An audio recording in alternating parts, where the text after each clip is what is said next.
So hi, I'm Simon. I have spent most of my 20-year career in technology and services. So I started my career for a private business that went public. It hit the FTSE 250. I did my accounting qualification there, and I worked in finance for a while at that point. But actually, most of my career has been in technology and in actually running technology businesses.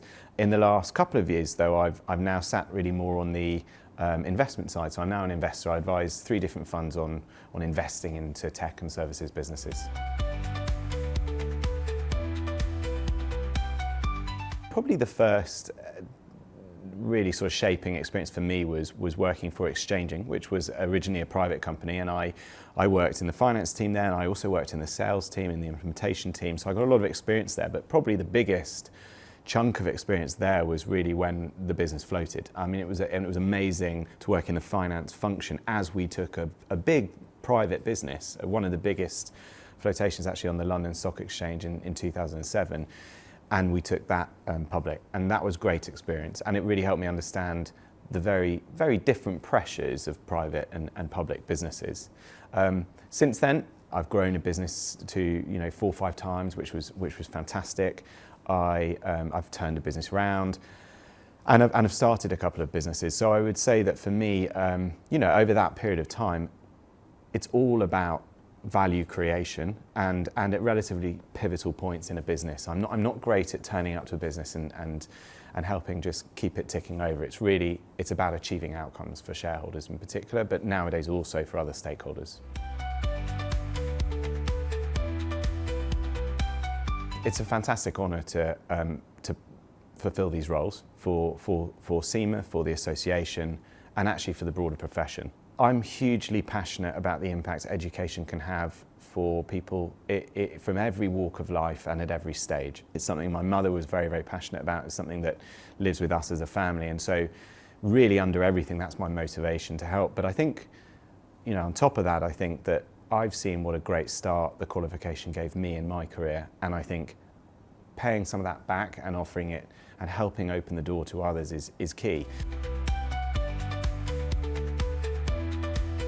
I think at the highest level, ethics is about doing the right thing, and that can often be at odds with the pressures that you have in day-to-day business.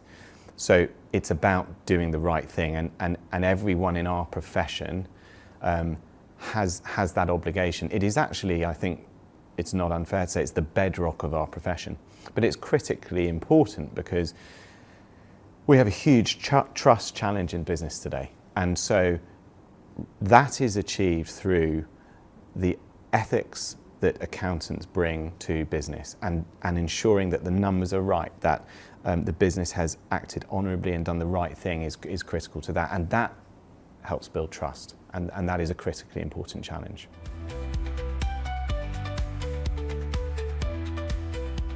So ethics is absolutely front and centre to our qualification. And why does it matter to our members and to students? Well, we have a very stringent code of ethics within the CIMA qualification.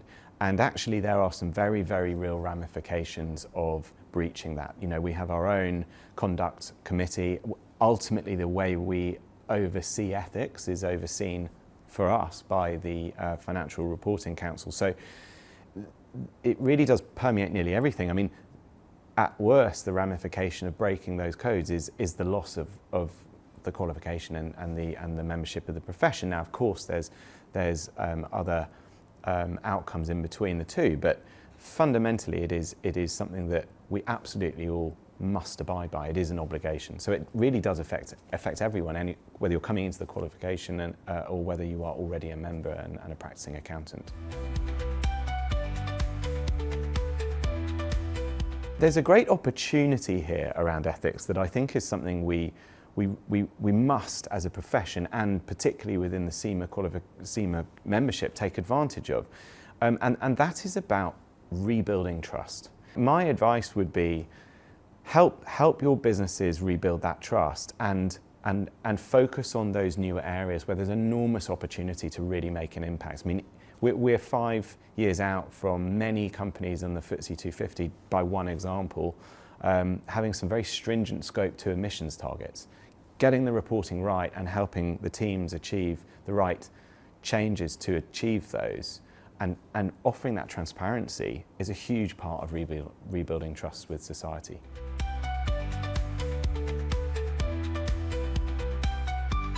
I'm sure we all feel the pressure to relearn, retrain and continuously develop, but it really is vital, and I would say it's never more vital than today, and that'll probably always be the case with the pace of change of technology. So, you know, the impact of AI as probably the biggest example could be absolutely enormous on the profession, probably will be, and can be an enormous opportunity and help us move up the value chain, do more interesting things, as long as we take advantage of it and really understand what we can do with AI.